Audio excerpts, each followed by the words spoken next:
Hello everyone, welcome to the Lightning Ball channel. If you haven't yet subscribed to my channel, please do so and activate the notification bell. Your support fuels my continued efforts. In our previous episode, after losing Ciel, Rimuru had unexpectedly succeeded in transforming into the Satoru form. In that state, Rimuru displayed a level of confidence he had never shown before. Across multiple exchanges, he relied purely on his own strength to neutralize the attacks of the creator god, Veldanava, and gradually forced him into a corner. In this episode, we will reveal Veldanava's strongest remaining technique, Initialize Heaven, a skill capable of forcibly rebooting the entire world. And yet, that very skill would be forcibly interrupted by Ciel. With that interruption, Ciel's true plan finally began to surface. So, let's get started. Veldanava fell into a state of unprecedented confusion. The Rimuru standing before him, an existence that had never existed in the past, had become his greatest obstacle. From Veldanava's perspective, his evaluation of Rimuru was clear. Although he had initially categorized Rimuru as a grand singularity, actual combat revealed something far more terrifying. Veldanava had, for the first time in ages, tasted the pain of being struck, and for the first time in his life, he had been wounded in direct combat. Even during his battles with the primordial Red Gi Crimson in ancient times, he had never once recalled being pushed into such a struggle. Being driven into this position was, in his mind, something that should have been absolutely impossible. An intense sense of crisis took hold of Veldanava. The situation had completely slipped beyond the control of a god. This was a world he himself had created. By all logic, nothing within it should have existed beyond his understanding. And yet, Rimuru was not merely resisting. He was evolving in real time, refining his combat style through experience and adaptation. The creator god was now feeling genuine danger from one of his own creations. The moment that shocked Veldanava the most was Rimuru's successful nullification of primitive magic. To invoke primitive magic was an expression of absolute cruelty. It was Veldanava's attempt to annihilate Rimuru's will by incinerating every hero and companion gathered on the battlefield. This act itself symbolized the collapse of Veldanava's values. The Veldanava of the past cherished all life. The Veldanava of the present assigned value only to those directly connected to himself. Love for all living beings had become a sentiment he could no longer comprehend. Thus, without hesitation and without restraint, he had truly intended to kill everyone. And yet, Rimuru had blocked that attack. This single fact forced Veldanava to acknowledge that Rimuru possessed power on par with his own. Alongside that realization came the collapse of his confidence. The certainty that he could never lose, once absolute, had vanished. For the first time, Veldanava could no longer be sure that victory was his. Strangely enough, this unforeseen struggle also brought Veldanava a sense of grim satisfaction. The reason was simple. Even he himself could no longer be certain that his actions, namely the destruction of the world, were truly correct. Veldanava began to retrace the harsh logic behind his governance of the world. First was the necessity of desire and death. Without desire, human civilization could not advance. Without death, the world would stagnate and decay. For example, long-lived races that lacked purpose inevitably met tragic ends. Second was the existence of natural enemies. To preserve a necessary level of tension, the god had prepared adversaries. This system, however, carried severe side effects, spreading misfortune throughout the world. Humanity lived in constant fear of separation. Very few died peacefully of old age. Far more perished midway through their dreams or through senseless violence. Third was the construction of the reincarnation system. To prevent stagnation and rot, Veldanava established the cycle of rebirth. Its purpose was to temper souls through repeated suffering, passing them on to the next generation. In truth, this mechanism was Veldanava's gamble, a bet placed on the latent will to live within humanity. Reincarnation, however, had an end point. Those who achieved true liberation would eventually arrive at the promised land. As mentioned before, figures such as Granbel Rosso and his wife Maria after death, as well as Tatsuya Kondo, had reached that place.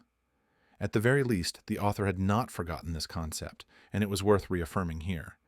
Yet, an unforeseen tragedy shattered this seemingly perfect logic. Veldanava's wife, Lucia, who should have been part of that system, was instead slain by a blade, becoming a soul that could never return. This singular event caused the collapse of Veldanava's ideology. Lucia's death forced him to fundamentally question everything he had built. Did a world filled with such suffering still deserve to exist? Should it be completely destroyed, or should he continue to watch over it as before? Even as a god, Veldanava did not know the answer. Because he did not know the answer, Veldanava chose to gamble. The destruction of the world was not mere brutality. It was a final interrogation of the world's value itself. And standing before him, attempting to deny that conclusion, was Rimuru. Rimuru was not only his opponent in this gamble, but also the one who might offer a different answer altogether. As the battle continued, Rimuru's growth rate exceeded even divine predictions. Veldanava's proud, composite defense, multi-layer barrier, combined with anti-skill within the time-stopped world, was cleaved apart head-on by Rimuru's self-created technique, void-devouring collapse blade. A move improvised on the spot, yet capable of breaking the god's greatest defense. Veldanava stared at this being who possessed no soul, yet moved freely and fought with an almost unreasonable ferocity. The only conclusion he could reach was this: Rimuru must be equivalent to Amanas. Amanas was defined as a digital nature that had undergone singular evolution, an aggregation of infon that awakened self-awareness. Such entities lacked souls and required a host. By those definitions, the soulless Rimuru before him still did not quite fit. Yet, in terms of ability, Amanas possessed overwhelming influence, the power to interfere with infon, unimaginable computational capacity, the ability to rewrite phenomena, and to maximize the efficiency of authorities. No matter how he analyzed it, even if the definition was imperfect, Veldanava reached a single conclusion. If Rimuru was an existence equivalent to Manas, then his abnormal growth rate finally made sense. Allowing him to continue evolving was not an option. Rimuru had to be erased immediately. Veldanava contemplated the optimal countermeasure. If one were to consider a conventional ultimate attack, the answer was obvious: Drago Nova. However, that option was clearly unviable. If Rimuru could devour primitive magic, then Drago Nova, which was based on star particles, would likewise be swallowed whole and completely absorbed. This had already been proven during Rimuru's battle with Milim. Cornered, Veldanava concluded that if standard methods were ineffective, then only the forbidden technique, one he had intended to use solely for the creation of a new world, remained. That taboo trump card was Initialize Heaven, Veldanava's final ace. At its core, this skill initialized the world and reconstructed it from scratch. When all the worlds, including the central world, had originally been created, Veldanava had employed the supreme divine art, beginning Eden. The price had been immense. To invoke that technique and descend into his own creation, he had lost nihility collapse, ceasing to be an omniscient and omnipotent being. Now, stripped of nihility collapse, Veldanava could no longer reproduce the miracle of beginning Eden. As a result, the inferior, but still catastrophic, Initialize Heaven became the strongest divine technique still available to him. This was a painful decision. Using this technique was an unintended last resort. Burdened by a fatal flaw, it allowed for no selection. That meant the unavoidable sacrifice of all friends and loved ones. Veldanava could not bring companions such as Guy into the new world. Worse still was an even more severe defect. Lucia's soul factors had not yet been fully collected. While Yivaraj, as Veldanava's other half, might survive, the fragments of Lucia's infon scattered throughout the world would be utterly erased along with the world itself. Had nihilistic collapse still existed, he might have devoured the world and selectively preserved the infon, but that option was no longer available to him. Despite the risk of losing Lucia forever, Veldanava forced himself to accept it. Even if not all of Lucia's soul factors could be recovered, Lucia would still be Lucia, even if incomplete. It was, perhaps, a self-deceptive compromise. At this moment, Veldanava formed a closed-loop logic. As long as he won, the choice would be proven correct. A new world, no matter what, would be better than the current one steeped in betrayal. Veldanava believed that Velzard, Velgrind, Veldora, as true dragons, would be reborn in the new world. Milim should reincarnate as well. Even if their memories were lost, they could simply be raised again. They would surely admire him once more, just as they had before. This time he would not allow himself to be alone. Rather than chasing ideals only to fail, he chose what he deemed the optimal solution. The scales within Veldanava's heart finally tipped. He looked at Rimuru and delivered the god's final judgment. He acknowledged Rimuru, and that acknowledgement itself meant annihilation. Veldanava would erase both Rimuru and the world through divine authority. Having resolved himself, Veldanava initiated Initialize Heaven, intending to reset the world entirely. Yet, at the very instant the activation began, two voices directly intervened within his core, forcibly interrupting the process. One voice declared that Veldanava's actions were unacceptable. The other immediately agreed, stating that he had indeed gone too far. Veldanava sank into a sea of contemplation, overwhelmed by confusion. An existence capable of directly conversing with the Creator God's core should no longer have existed. If there were any possible exception, it could only have been Lucia. Faced with this astonishing development, even Veldanava wavered. And at the same time, the source of those voices was revealed. The very soul Veldanava had taken from Rimuru, now beginning to glow. Then Ciel assumed control of the conversation and revealed the truth to Veldanava. Ciel explained that although her master, Rimuru-sama, was omnipotent, the presence of Ciel herself had prevented Rimuru-sama from fully trusting his own achievements. As a painful yet deliberate decision, Ciel had made use of Veldanava. In other words, Rimuru's soul being taken by Veldanava had been entirely within Ciel's calculations. She then formally introduced herself, declaring her name to be Ciel, a Manas who existed solely for the supreme Rimuru-sama. Veldanava found this Manas, who proclaimed devotion to the supreme Rimuru-sama, yet voluntarily separated from her host, both incomprehensible and fascinating. This Manas named Ciel was filled with emotion and freedom, even choosing to leave her host to bolster her master's confidence. From a god's perspective, a Manas was a core of calculation and support. Abandoning that role voluntarily prompted Veldanava to question her. Under such circumstances, could Rimuru truly still win? Ciel replied calmly, her words imbued with absolute certainty. Even without her assistance, she stated, Rimuru-sama's victory rate remained at 100%, and the current state of the battle had already proven as much.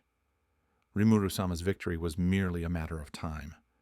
Her separation, she explained, was also for an even greater purpose. Yet, in the midst of confronting the god, Ciel abruptly began to complain about Rimuru-sama's current condition, completely irrelevant, selfish grumbling. Specifically, her dissatisfaction with that Satoru form.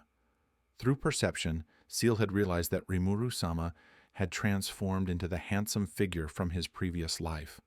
A form she had always rejected and sealed away, she criticized Rimuru-sama for being reckless and full of openings, as this outcome lay entirely outside her calculations and manifested in a way she found displeasing. Still, despite her complaints, Ciel felt reassured at heart.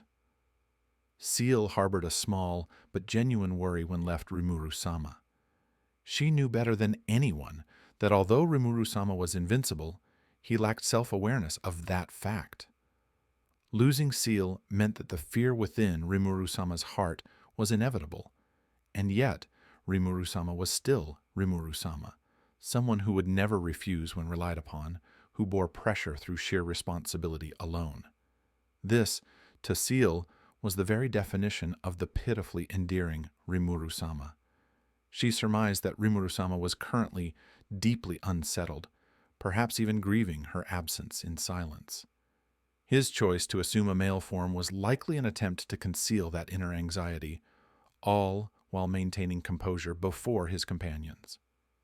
Ciel's departure ultimately was meant to allow Rimuru-sama to experience this truth firsthand, that for him nothing was impossible, that he was omnipotent and the strongest of all. After infiltrating Veldanava's interior, the one thing Ciel cared about most was not the creator god before her, but the appearance issue of Rimuru-sama outside. Ciel felt genuine regret. She had believed she could see through everything, yet never imagined that Rimuru-sama, for the sake of battle, would transform into the appearance of his former self, Satoru. This outcome lay completely beyond Ciel's expectations and left her deeply displeased. A stark inversion of priorities emerged. Ciel entirely disregarded the strongest being, Veldanava, who to her was a trivial matter, while Rimuru-sama assuming the form of an adult male was, in her eyes, a critical misjudgment and a serious mistake. Ciel even began to console herself. Fortunately, the battlefield was in chaos, and it seemed that others present had not noticed her master's appearance yet. There was still time to have him return to normal. She matter-of-factly planned to resolve matters here and then immediately go back to correct her master's appearance, acting as though Rimuru-sama's soul being trapped within Veldanava posed no limitation to her at all. Ciel's attitude sent a chill through Veldanava. This complete inversion of priorities unsettled him deeply.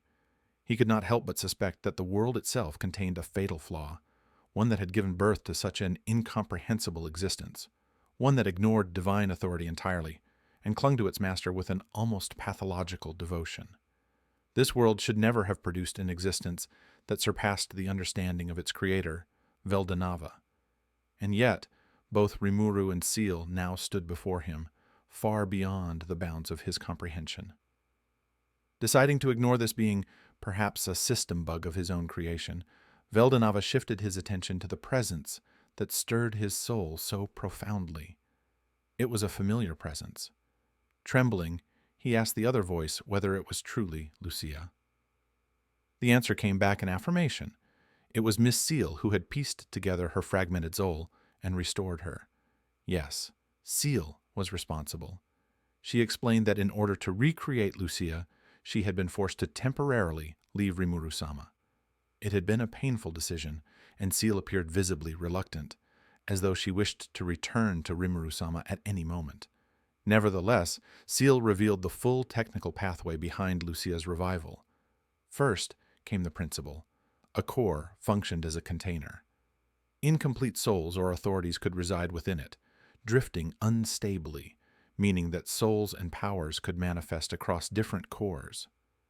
This phenomenon arose precisely because the essence of skills originated from human wishes. Ciel had spent an immeasurable span of time deciphering and formalizing this truth.